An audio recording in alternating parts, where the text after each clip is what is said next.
Hi everybody, Martin Hevesy back here with another episode of Cellular and Wireless Unmasked. Today I want to talk about Wi-Fi versus cellular. I get asked quite a bit, hey, I've got Wi-Fi, why do I want cellular?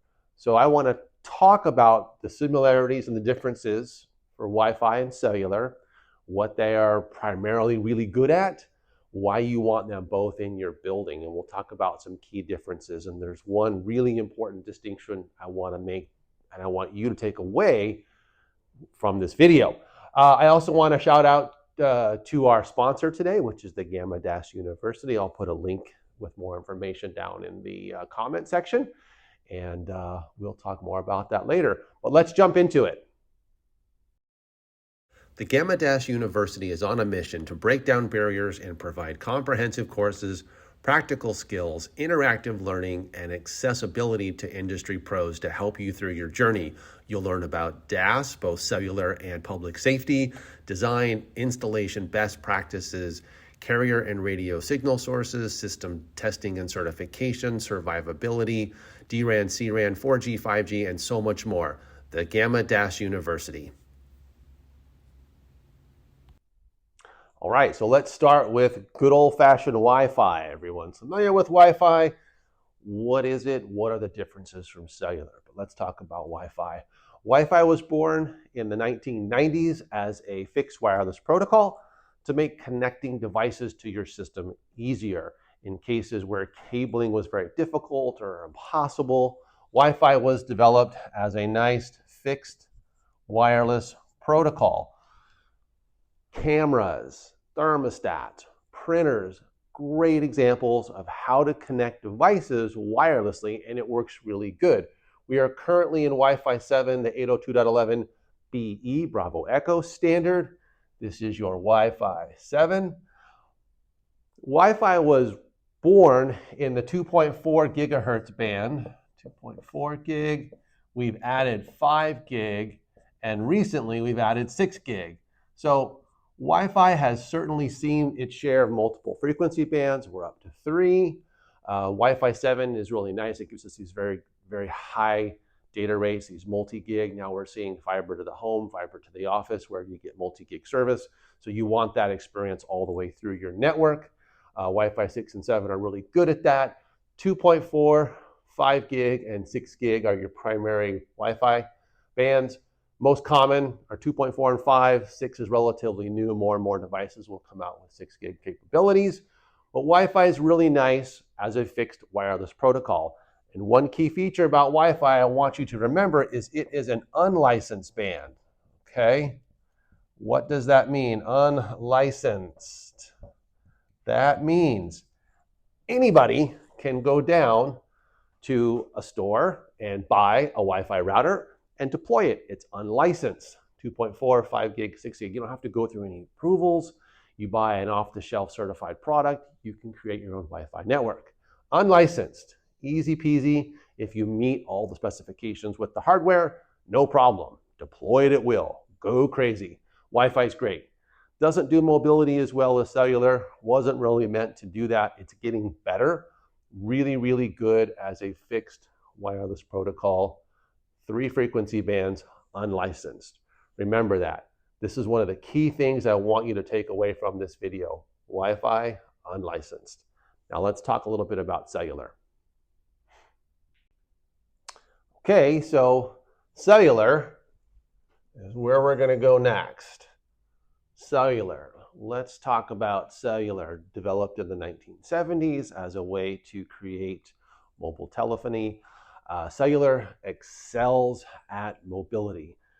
It is a mobile protocol to let you make a phone call between cells. So cellular is great when you place a call, walk around in between cells. The hand-in, hand-out protocols are very robust.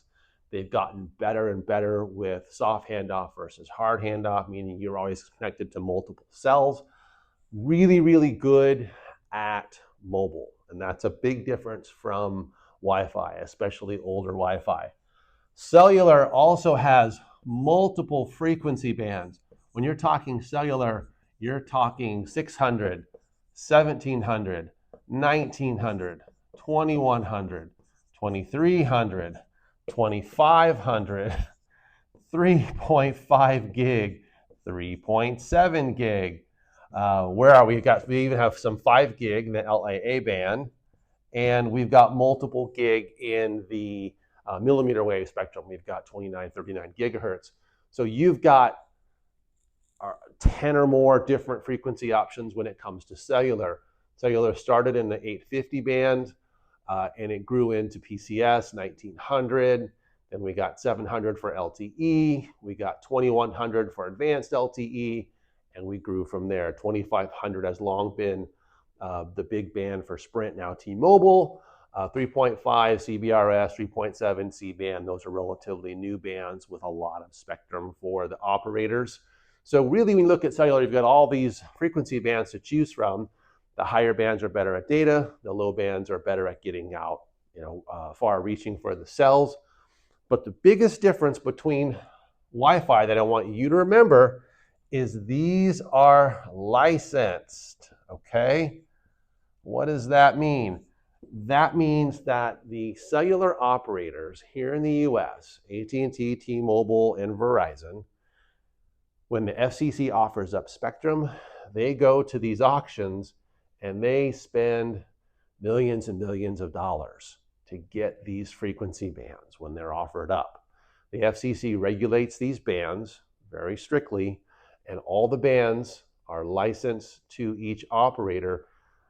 600 is T-Mobile, AT&T, and Verizon don't use that band. 700 is used by all three. 1900, 2100 used by all three. Currently, AT&T is the only one using 2300. So these bands are licensed to different operators. There are overlaps where they all have some spectrum, but really licensed frequencies, meaning you can't go down to Best Buy and buy a cellular radio and turn it on. You can't just broadcast licensed frequencies.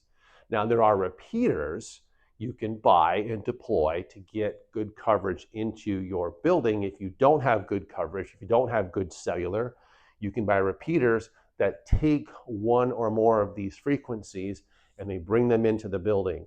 Cellfine Nextivity products, Wilson products, SureCall, HiBoost, there's a number of manufacturers that do that, and they all have to meet the FCC Part 20. FCC Part 20. This was a standard developed by the FCC to help make it easier for your average business owner operator to bring cellular into their office. It used to be very difficult to get cellular signals into a building. The bidirectional amplifiers, the BDAs of old, were really bad. They hurt the noise floor. They made system performance poor for everybody. So the FCC developed a standard Part 20, which says, okay, you can put in these repeaters, but they have to have low output radios and they have to meet certain requirements for noise floor safety. And these were all approved by AT&T, Verizon, T-Mobile. Back then there was Sprint. So everyone's happy with this, because if you do want to deploy a licensed radio in any one of these licensed bands, you have to work with the cellular operator. You have to work with AT&T, T-Mobile, Verizon. It's a long process. It's very expensive.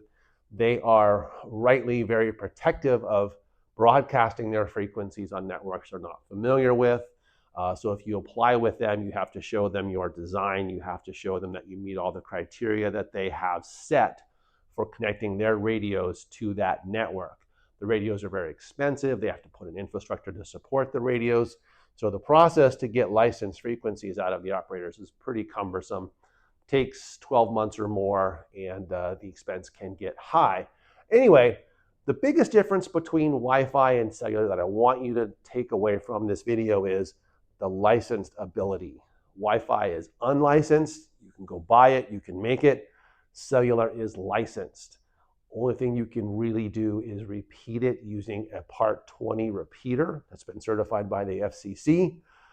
But these frequencies that they pay good money to use the licenses here in the United States, licensed frequencies. So just know that Wi-Fi is unlicensed, cellular is licensed. Let's talk about why you want both in your building. So when we started talking about this video, we were talking about Wi-Fi versus cellular. I want to explain why you want Wi-Fi and cellular, why you want that happy marriage.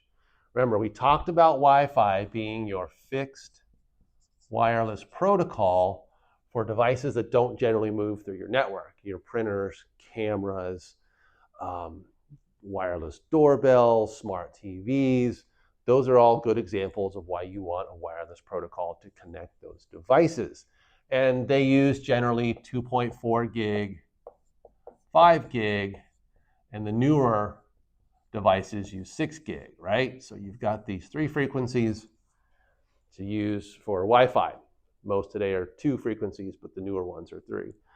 Cellular, on the other hand, excels at mobility. It's a really good mobile protocol as your phone, as your devices move through the network, right? And you've got 10 plus frequencies to choose from. We talked about 600, 700, 850, 1900, 2100, 2500, 2300, 3.5, 3.7. There's a lot of frequencies for cellular. So there's a lot of different options. Different operators have different frequencies. But if you want the best wireless experience in your office, in your home, you want both. These frequency bands are limited, and if you have both, you're providing more frequencies, more bandwidth available for your non-wired devices. Wi-Fi can also do calling. Let's talk about Wi-Fi calling. Although Wi-Fi is a wireless protocol, fixed wireless, you can do Wi-Fi calls. Wi-Fi calls do work in most cases when your phone allows for it. You are then competing with the TVs, doorbells, thermostats for that bandwidth. So you could run into problems with consuming bandwidth. And there's a big issue with Wi-Fi calling and interoperability with macro networks. So if you place a phone call on a Wi-Fi network and you walk out of your home, it doesn't always hand in, and it's pretty rare that this will hand into the operator networks. It usually does not. So your call will drop as your signal levels get weak. You'll have to then re-register onto the macro network. You don't get that nice smooth interoperability with Wi-Fi. Cellular, on the other hand, remember, it was born to do that. It's a mobile technology. When you have that license band inside your building and you walk outside, you will have a seamless handoff between the indoor network and the macro network, and vice versa. If you're outside and you walk inside and there's licensed cellular, if the neighbor list is populated properly, this is a nice smooth handoff and your call continues. Wi-Fi also requires an active sign-on, whereas cellular is usually a passive roaming. If you're cellular and you're not licensed band, you walk into the office, you log on to the network. Wi-Fi requires you to physically select the network and in most cases put in a password. So this is an active connection. This is a seamless connection. Users won't notice this. If you have good cellular and you walk in, your phone just works. Wi-Fi, you have to pick the network and you have to sign in. Now, there are also minimum signal levels. Wi-Fi, to be happy, needs to be better than neg 65 dBm. Okay, that's your signal strength. That's pretty strong. For cellular to work, neg 105 dBm or better is typical for cellular. So Wi-Fi wants more access points in general.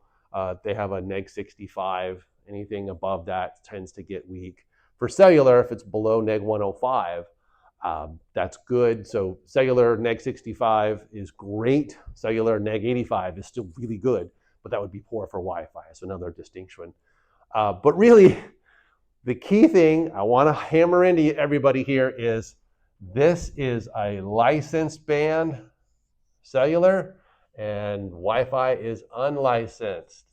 Anybody can create Wi-Fi. Cellular is licensed. They both do similar things. You can get your 5G at home now, your fixed wireless access from cellular, take your cell signal from the macro network and create a home Wi-Fi network from that. This just becomes the data link then at that point. Wi-Fi can do calling. It's not very good at it, but it can do it in a pinch, but you're not going to have that interoperability. And your eNet 911 calls may not always route to the appropriate place, because when you sign up for Wi-Fi calling, you put into your phone, hey, I'm at this location. So if you're somewhere else at your office, if you're at a different network and using Wi-Fi calling, you place an emergency call, they may not know where you're at. And it may take some extra steps to find you. So that's a drawback to Wi-Fi calling. Cellular, in most cases, radios have GPS. They're going to know where you're at. So E911 becomes a little bit of an issue. But really, if you want the best, most seamless, safest way to provide wireless for your users at home, in your office, in your hotel, in your airport, your stadium, you want both. You want Wi-Fi plus cellular. And I hope you found this video informative. My name again is Martin Hevesy. I always appreciate you guys watching the videos. Thank you so much. You want to subscribe. I'm creating new content. I'll try and get videos out as soon as possible. Go ahead and subscribe, and I look forward to sharing more knowledge with you in the future. Thank you for watching.